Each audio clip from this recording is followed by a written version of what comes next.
ಕನ್ನಡ ನಾಡಲು ಹುಟ್ಟಬೇಕು, ಮೆಚ್ಚಿದರೆ ಕನ್ನಡ ಮಣ್ಣ ಮೆಟ್ಟಬೇಕು. ಬದುಕಿದ್ದು ಜಟಕ ಬಂಡಿ, ಇದು ವಿಧಿಯೋಡಿಸುವ ಬಂಡಿ.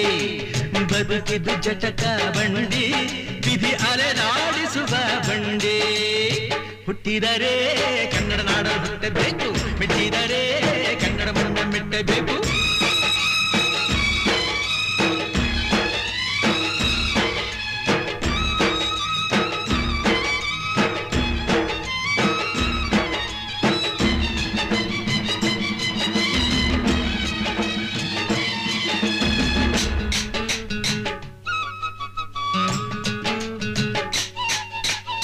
ಕಾಶಿಲಿ ಸ್ನಾನ ಮಾಡು, ಕಾಶ್ಮೀರ ಸುತ್ತಿ ನೋಡು, ಜೋಗದ ಗುಂಡಿ